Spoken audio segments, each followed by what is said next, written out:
The Girl Behind the Barn. Jack lived alone on a quiet planet. His small farm stood far from the city, near the edge of the forest. He liked the silence, the stars, and the simple life. No noise, no war, no problems. Just soil, machines, and time. But tonight was not silent. His dog, Rover, barked wildly near the barn. Jack stepped out with a light in hand. The wind was cold, and the sky above was dark purple with twin moons. "Quiet boy," Jack said, walking towards the noise. As he got closer, he saw something move in the shadows. A figure, small, shaking, hiding behind a pile of metal scraps. Jack pointed the light. A girl, but not human. Her skin was light blue, almost glowing.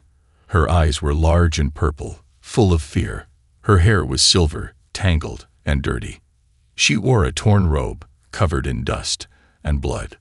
"Please," she whispered, "don't let them take me back." Jack froze. This wasn't the first time he had seen aliens. He had served in the border wars long ago, but he had never seen one this young, this scared. "Who are you?" he asked softly. "I have no name now," she said. "They took it when they took my family." Her voice was weak, but her words were clear. Jack lowered the light and stepped closer.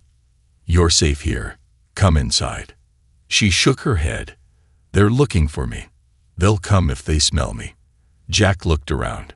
No ships, no sounds, but something in her voice told him she wasn't lying. He opened the barn door. "Come on. We'll talk inside." She hesitated, then slowly stood. Her legs wobbled. She almost fell, but Jack caught her arm. The moment their skin touched, something strange happened. Her eyes widened. She gasped, and she stared at him like she had seen a ghost. "What's wrong?" Jack asked. She pulled away, breathing hard. "You touched me." "Yeah, to help you stand." "You don't understand," she whispered. "It has begun." "What has?" he asked. She didn't answer. She just walked inside, silent. Jack brought her water and food. She ate fast, like she hadn't eaten in days, maybe weeks. Her hands shook with each bite. "Where are you from?" he asked. "From a ship. It crashed. I escaped before they could bind me." "Bind you?" She looked up. Her purple eyes shimmered. "My people have a ritual. When a female reaches a certain age, they force her to choose a mate. If she doesn't, they choose for her. You ran away from a wedding." "From a prison," she replied. Jack didn't laugh. He could see the pain in her eyes. "Why come here? They don't track humans, and—" She paused. "I heard humans are kind." Jack leaned back. "Some of us are." "You are," she said. He felt strange, like her words touched something deep inside. "What's your name?" he asked. She hesitated. "Thyra." "I'm Jack." Silence fell between them. "You can rest here tonight," Jack said, "but tomorrow we'll figure something out." Thyra nodded, but didn't smile. As Jack stood to leave, Thyra grabbed his hand. "Wait." He turned. "If I stay, if I bond, they'll come for you too." "I don't care." "You should." Jack gently took her hand off his. "Sleep now. We'll talk later." But that night, as he lay in his bed, he couldn't sleep. Outside in the barn, an alien girl was sleeping with tears on her cheeks. And deep in space, something old and powerful had awakened. They had touched, and something had begun. Her species' secret. Jack woke up before the sun rose. His dreams had been strange, filled with purple eyes and whispers he didn't understand. He rubbed his face and looked out the small window beside his bed. The sky was still dark. Cold wind moved through the trees. He walked to the barn, quietly. Inside, Thyra was already awake. She sat near a broken heater, legs crossed, eyes staring at the wall. She didn't look surprised to see Jack. "You didn't sleep?" he asked. "I can't," she said. "My body won't let me." "Not now." Jack pulled over a small chair and sat across from her. You said something yesterday, when I touched you, that it had begun. What does that mean? Thyra hesitated. Her hands were shaking again, but not from fear this time. Something else. In my culture, she began, our biology chooses a mate during a rare time called the awakening. It only happens once in our life. One moment. One bond. Jack frowned. Like falling in love. She shook her head.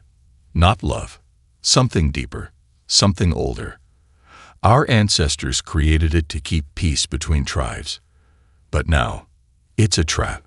The moment a male shows true kindness to a female during the awakening, the bond starts forming. Jack's eyes narrowed. So when I helped you, you didn't just help me, she said softly. You activated something inside me. Silence filled the space. Jack stood up and walked to the door, needing air. This was too strange. He wasn't a hero. He wasn't a lover. He was just a man who fixed old machines and fed chickens. Listen, Thyra, he said, turning to her. I didn't mean to cause any ritual. I know, she whispered. That's why it's real. Jack looked at her again. Something was changing in her. Her skin was brighter, glowing faintly. Her eyes pulsed with soft light. Even the air around her felt warmer. Are you okay? He asked. No, she said, but I will be, if you don't run. Jack sighed. What happens now? If the bond completes, it links us forever. I will feel your pain, your joy, your heartbeat, and you'll feel mine. Sounds like a lot for someone you just met. It's not about time, she said. It's about energy. The bond sees truth. Jack leaned on the barn door. He didn't want to admit it, but he had felt something when he touched her hand. He just thought it was pity, or maybe curiosity, but not this. I've been alone for years, he said. I don't even know how to take care of a person, let alone whatever this is. Thyra smiled for the first time. It was small and sad. Neither do I. Suddenly, a sharp sound echoed in the sky. Jack looked up.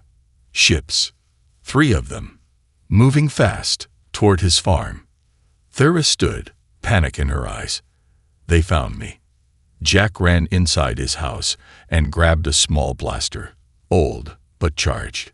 He returned to the barn. Go. Hide in the storage pit under the tools. They'll scan for life signs, she said. You can't lie to them. I'm not planning to lie. Before she could argue, he pushed open the barn doors. The ships landed just outside the fence. Silver, sleek, humming with energy. From the center ship, 3 tall alien guards stepped out. They wore long dark robes with metal shoulder plates. Each had a mask covering the lower half of their face. One of them spoke. Human male. We are looking for a fugitive of royal blood. She is dangerous. And she is here. Jack didn't blink. I don't know what you're talking about. A being entered your land last night. Female. Blue-skinned. You will hand her over. I didn't see anyone, Jack said. Just me and my dog here. The lead guard stepped forward. Do not lie. The penalty is death. Jack raised the blaster, calm and firm. Then shoot me. I'm still not handing over anyone. The 3 guards looked at each other. Then the leader took a step back. She has bonded to you, hasn't she? Jack said nothing. The guard shook his head. Foolish human, you don't know what you've done. I helped someone who was scared. That's all. No, the guard said coldly. You sealed your fate. They turned and left, leaving dust in the air as the ships rose again. Jack closed the barn doors and let out a deep breath. Thyra came out from hiding. Her hands were clenched. You could have died, she whispered. So could you, he replied. We're even now. They looked at each other. Then Jack said, What's next? They will put a bounty on you, she said. Your name will be on 100 systems. Any station you go to will have your face. Because I helped you. Because you bonded with me. Jack rubbed his face. Great. But then Thera stepped closer. You still have a choice. We can find someone to cut the bond. It will hurt me. A lot. But you'll be free. Jack looked at her. She had risked her life to come here. Now she was offering pain to save his.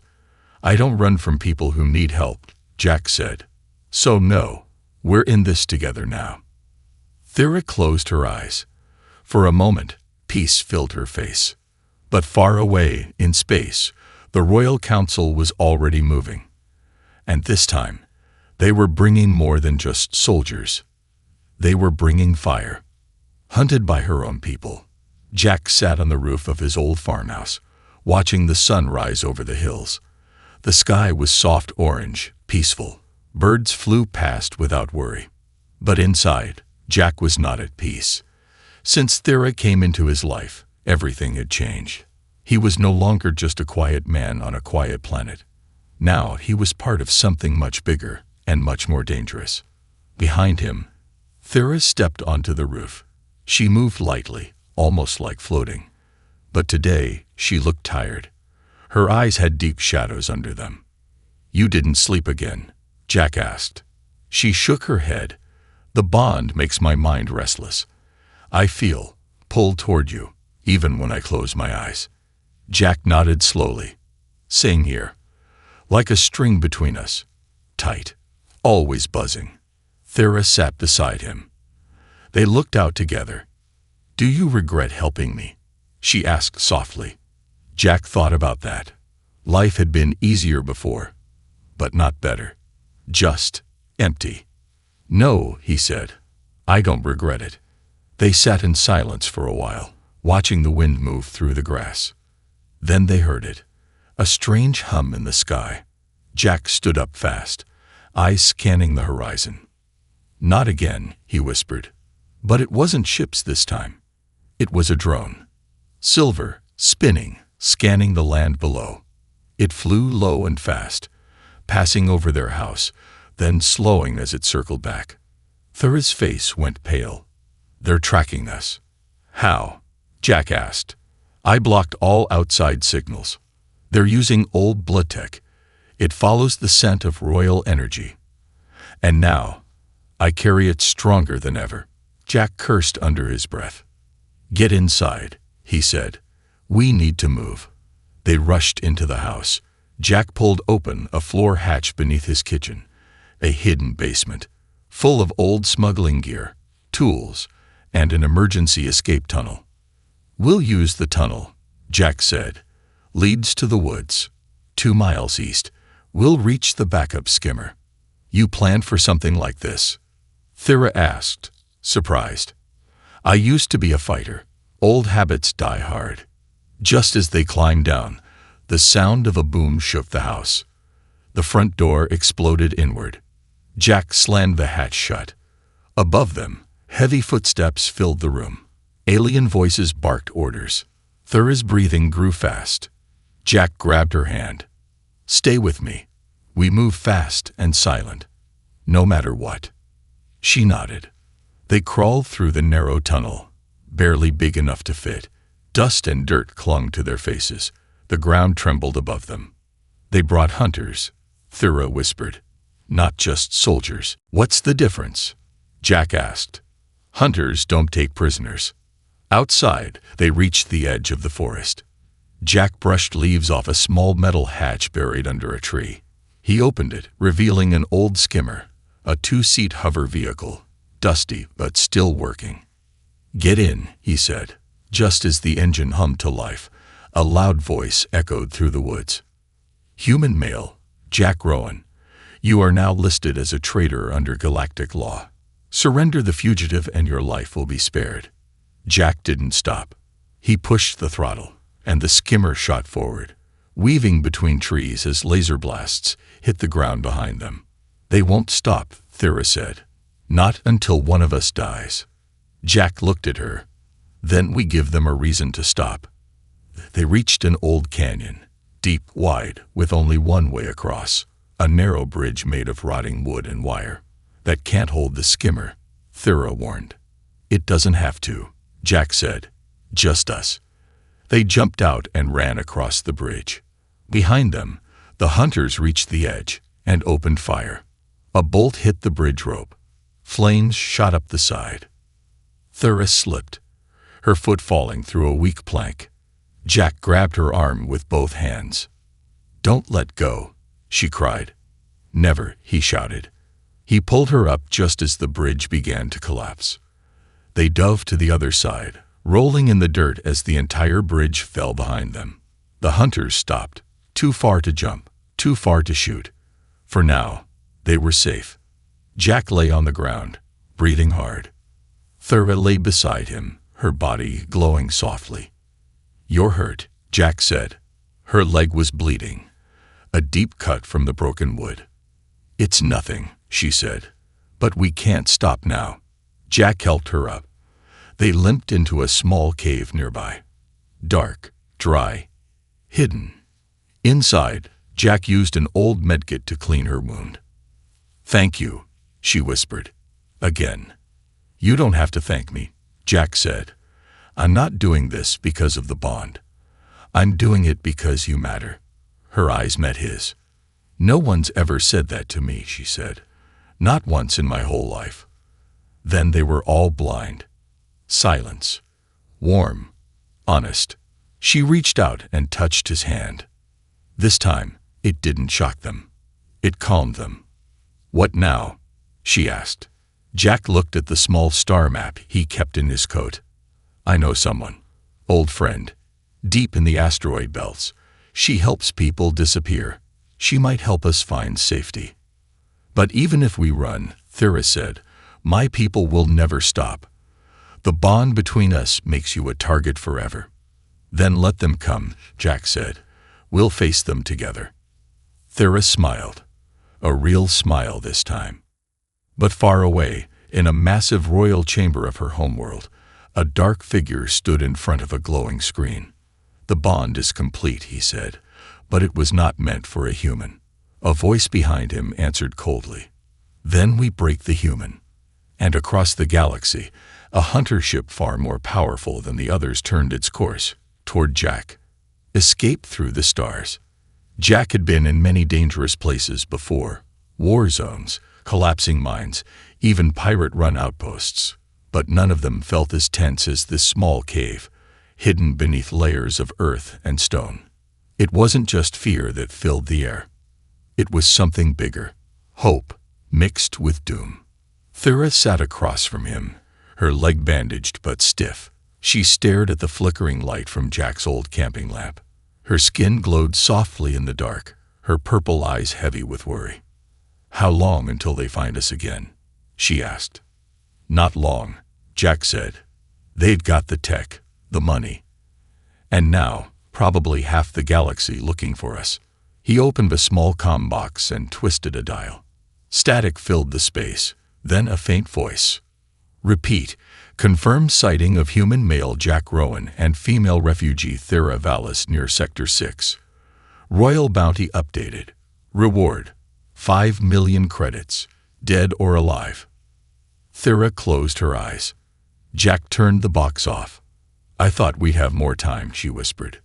"We don't," Jack said. "But we have one chance." He pulled out a small folded map, hand-drawn, torn at the corners. "This leads to an old hangar. It's hidden inside a mountain about 10 miles from here. I left a ship there after the war. Never used it again." "Is it still working?" Thura asked. "Probably not, but I can fix it." She nodded, then looked up. "You don't have to keep doing this, Jack. I brought this storm into your life. And I chose to stay in it," he replied. "So don't ask me to leave." A moment passed. Quiet. Powerful. Then Jack stood and packed his gear. "Let's go, before they close the sky on us." The mountain trail was rough. Thura limped, but refused to slow them down.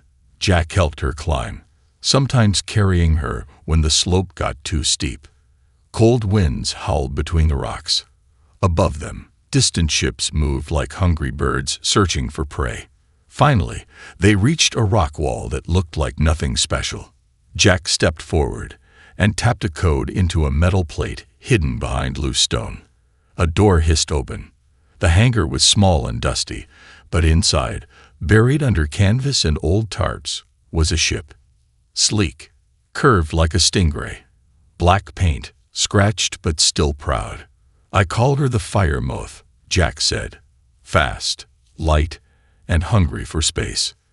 Thera smiled, despite the pain. I like her already. They rushed inside. Jack opened control panels, checked power cells, rerouted wires. Thera watched, amazed at how fast his hands moved. You used to be a pilot, she asked. Not just a pilot, Jack said.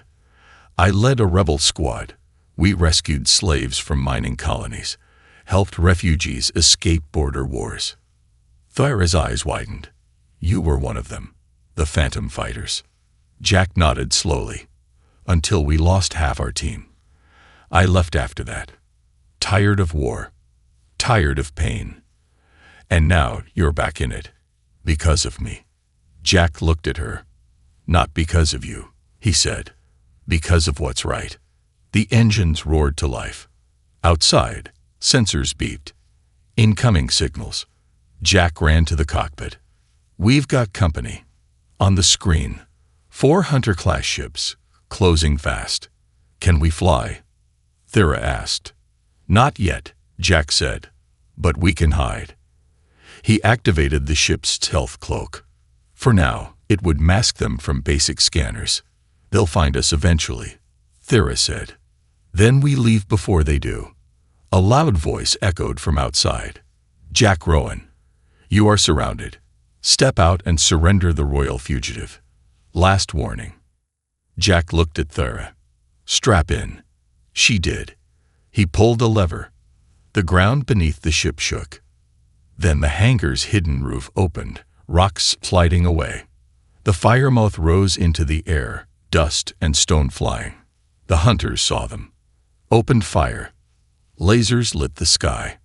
Jack spun the ship sideways, diving between cliffs. Engines flared. Wings cut the air like blades. Thera held tight. They're chasing us. I know. He hit a button.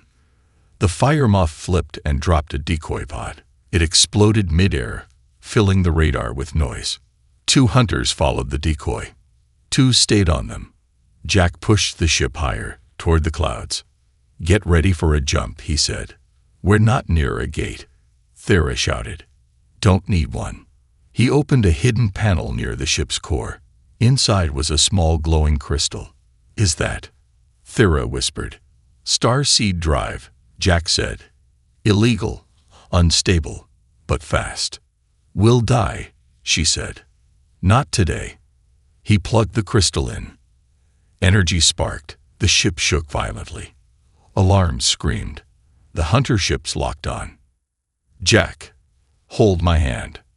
Thera reached for him. Their fingers touched. The ship vanished in a flash of white light. They woke floating in space. No stars. No sound. No movement. Where are we? Thera asked. Jack checked the map. Between systems, we dropped into the drift zone. Space between time zones. No one can follow us here. How long can we stay? Not long, Jack said, but long enough to breathe. They sat in silence. Just the 2 of them, alone in the stars. I never thought I'd feel peace again, Thera said, even for a moment. Jack looked at her. You deserve more than moments. She leaned on his shoulder. And you deserve more than hiding. Then we fight, Jack said. We stop running. How? Jack smiled. We go to someone who owes me a favor, someone who hates the Royal Council more than both of us. Who? Thera asked. Jack leaned back in the pilot's seat and whispered, The Queen's exiled sister. The ritual begins.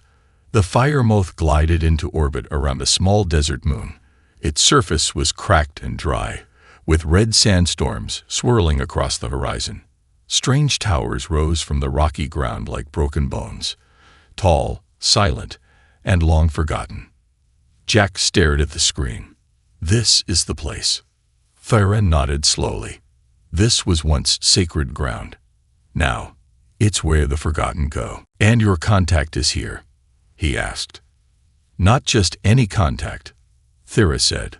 My aunt, the Queen's sister, exiled years ago. Jack raised an eyebrow. For what? For refusing the ritual, Thera replied. Like me.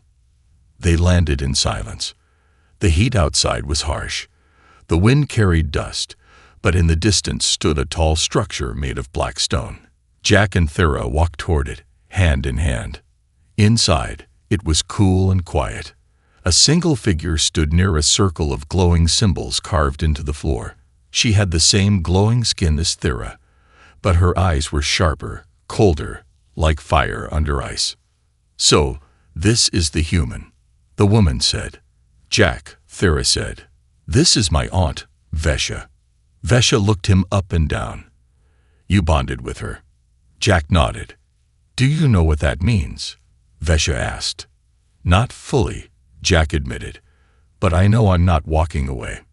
Vesha gave a thin smile. Then sit. Both of you, it's time. They sat inside the circle. Vesha began to chant softly. Lights around them grew brighter.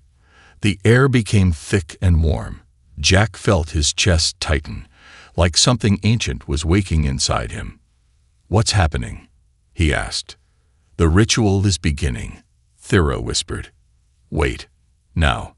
There is no waiting, Vesha said. The bond has started. If you don't complete it, you'll both suffer. Jack blinked.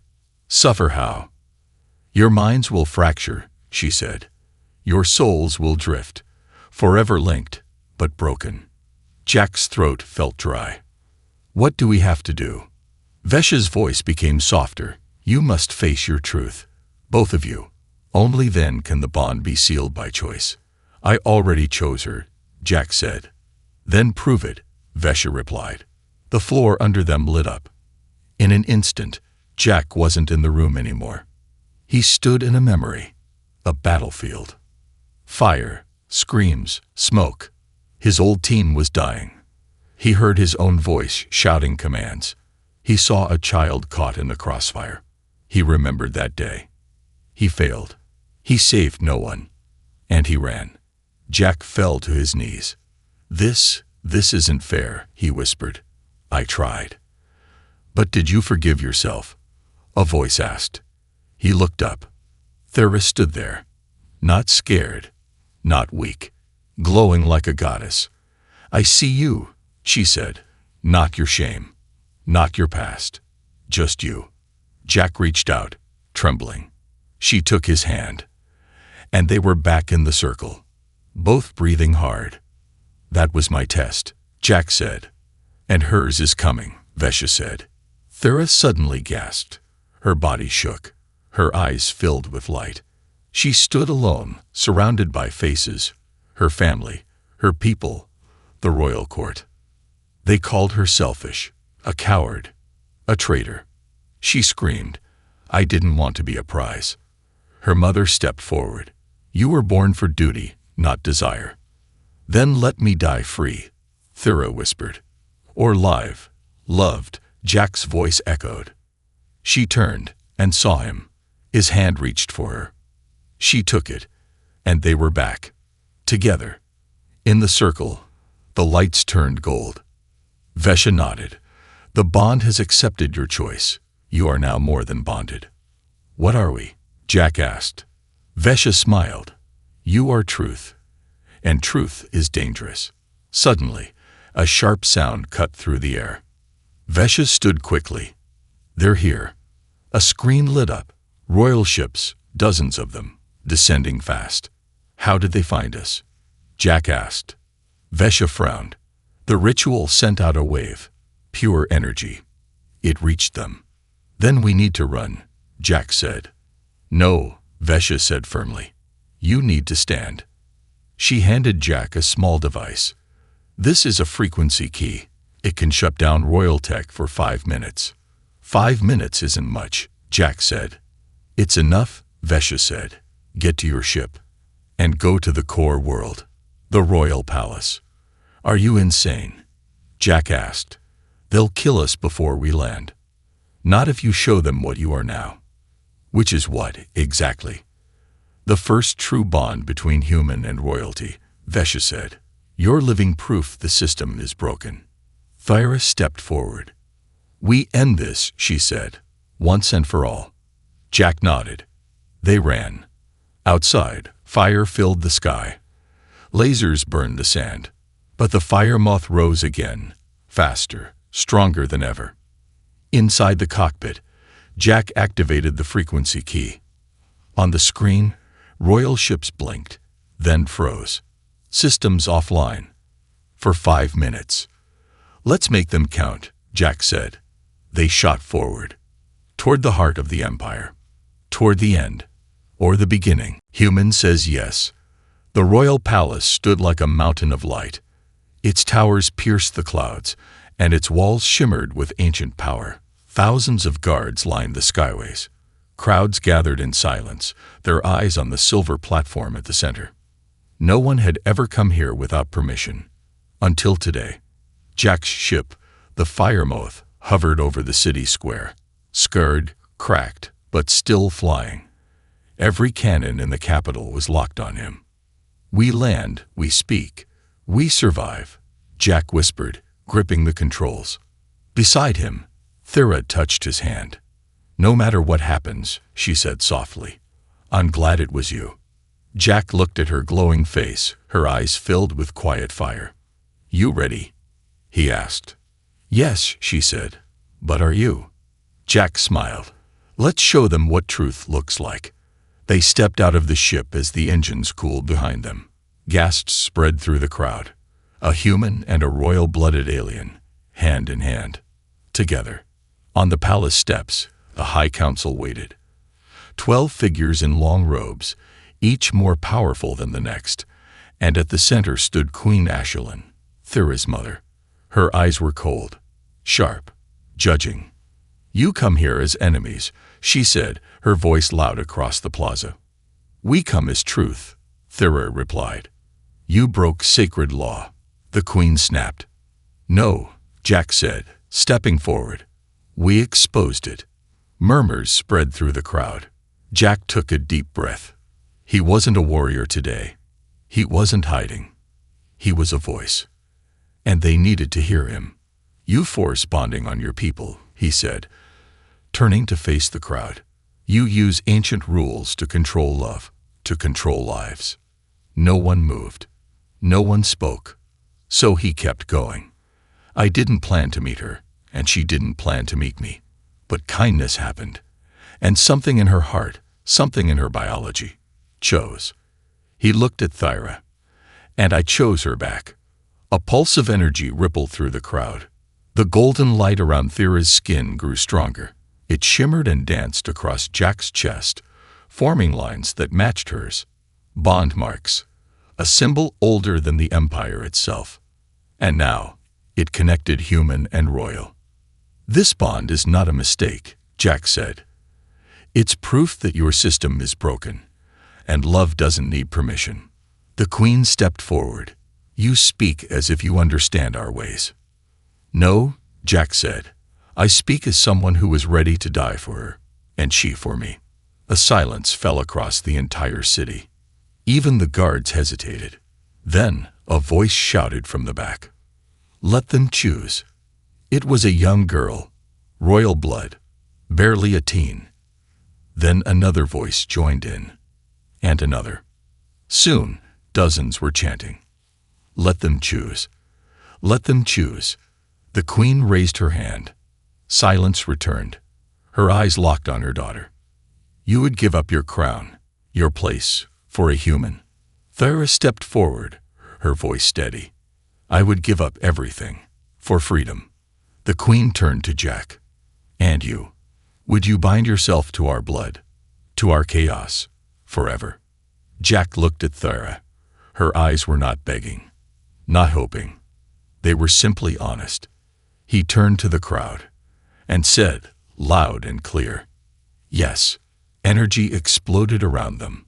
The sky lit up gold. The bond flared, brighter than ever before. But it wasn't just power, it was transformation. Old rules broke. New patterns formed. Their bodies didn't change, but the people did. The queen lowered her head. For the first time in her rule, she had no words. Hours later, in the palace gardens, Thyra and Jack sat beneath a glowing tree. The wind was soft, the night calm. "You changed everything," she whispered. "We did," Jack replied. "They'll write about this," she said with a small smile. "Let them," he said. "Just spell my name right." They both laughed. Then Thyra leaned into him. "The bond is complete," she said, "but it doesn't feel like a chain. It feels light." "That's because it wasn't forced," Jack said. "We chose." "And now," Jack looked up at the stars, "now we help others choose too." But far away, deep in space, in a black cell surrounded by silence, another figure stirred. His eyes burned with hate, his body marked by rejection. He had once been chosen as Thyra's royal match. Now he was nothing. But he had one mission left: destroy the bond. And he was coming. A new future. 3 months had passed since the bond between Jack and Thyra changed the empire. In that short time, a revolution began. Across the stars, thousands of voices rose against the old system. Royal daughters refused arranged bonds. Sons rejected bloodline power. People marched through glass cities and under moonlight skies, chanting the words Jack had spoken. Love doesn't need permission.